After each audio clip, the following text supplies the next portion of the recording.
All right, this coming weekend is UFC 311, the first numbered event we've had in a long time. It feels like forever. I think it's only actually been like a month, maybe a month and a half or something like that. But regardless, it's been a long time. And the main event of UFC 311 is a hell of a matchup between probably the best two guys at 155 right now, Islam Makhachev and Armen Tsarukyan. And this isn't just a good fight on paper. We've actually already seen it. This fight is a rematch of their 2019 fight that was super back and forth. I think for a lot of people, that was a fight that really put Armen Tsarukyan in the conversation of being one of the best up-and-coming fighters at 155. Like I said, this fight happened back in 2019 when Armen Tsarukyan was only 22 years old. And for reference, Islam Makhachev was 27 at the time. And you might be thinking, 22, that sounds awfully young for a guy fighting the UFC in general, let alone fighting a guy like Islam Makhachev. But that's because this was actually Armen Tsarukyan's debut into the UFC on short notice. And from the start of this one, I know the UFC's actually posted this fight recently, so you can go back and watch it, and it's actually pretty surprising, since when you look at Armen's footwork, his movement, the way he's able to dart in and out of range so quickly, the guy already looked like a seasoned UFC fighter. Armen was able to actually deny Islam Makhachev's first takedown attempt. And then he ended up reversing him against the cage, which kind of reminds me of what Alex Volkanovski, who by the way is a 145-pounder, was able to do to Islam. And then from there, Armen started implementing his own wrestling-heavy game plan, which says a lot about the guy's confidence at 22 years old, going up against a guy who was already supposed to be the next big thing out of Dagestan, and then going out there with the intention of out-wrestling him. And that first round of that fight was actually very exciting. It was pretty grappling heavy, but both of these guys are just so good, so fast, and it took a while before anyone was able to truly get the better of the other guy in there. Because not only was Armen able to match Islam skill for skill when it came to the grappling, but also strength for strength. As the fight went on, in the second round, the pace kind of slowed down a little bit. And then in the third, Islam, being the more seasoned and the older fighter in this one, just played it safe and played it smart. Was able to get into advantageous positions grappling and cleanly win the last round with control. Now, since this first fight, both of these guys have been on their own respective tears, pretty much just slicing right through the division. Islam Makhachev currently with a 26-1 record in the middle of a 14-fight win streak. And then Armen Tsarukyan currently 22-3 and coming off of the biggest win of his career to date, beating an in his prime Charles Oliveira.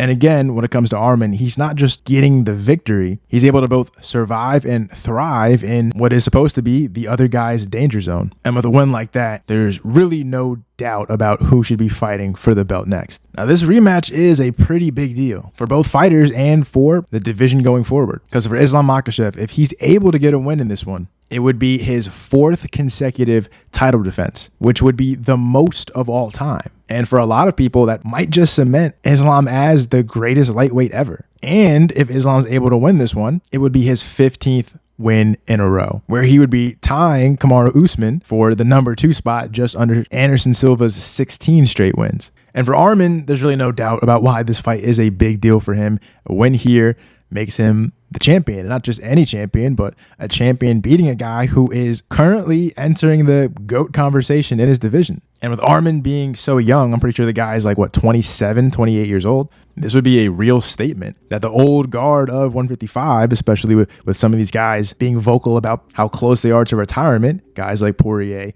guys like Justin Gaethje, Michael Chandler, Armen would be one of, if not the youngest contender at 55, and then becoming the champion. I think a lot of these other guys in the division won't be able to match him skill for skill. And when you look at their trajectory, Armen going straight up, continuously improving, and a lot of these guys starting to age out, he could be the champion for a very long time. And then, of course, it would be an insane redemption story. The guy that you lost a competitive fight to during your UFC debut ends up being one of the greatest ever and the champion, and you get to avenge that loss and grab the belt. I think if there's any guy at 155 that can beat Islam, it's Armen. That being said, when you look at just how good Islam's been lately, I have a really hard time seeing anyone beat him. And look, I know MMA math usually doesn't work, but when you look at Islam and the way that he absolutely dominated Charles Oliveira, and then you look at Armen with his pretty competitive back and forth fight against Charles, I think while Armen has for sure improved a lot, I think Islam has improved a lot as well. And he's been able to solve so many different puzzles as the champion. I think he might have just a little more than Armen, and he'll ultimately get his hand raised. Now, there's one thing I do have to mention at the end of all this. I mentioned before, Islam is getting dangerously close to that Kamaru Usman record. And as we've seen lately over the past 2, 3, 4 years, whenever there's a guy coming really close to setting some kind of all-time record or cementing themselves firmly into this GOAT conversation, whether it's Israel Adesanya when he went up and tried to get 2-belt status, Alex Volkanovski when he was also dangerously close to that Anderson Silva record and going for 2-belt status. And then, of course, how can you forget Kamaru Usman? 1 minute away from tying that Anderson Silva record, gets a head kick from absolutely nowhere and knocks him clean out. And when you look at Islam Makhachev on this crazy win streak against some really high-level guys, it does kind of feel like it's a matter of time before he just and slips on a banana peel, just something ridiculous happens and loses. And that's not to mention that Armen Tsarukyan, again, is probably skill for skill the only guy that can truly go up against them. But I guess this weekend we'll all find out. Thanks for watching.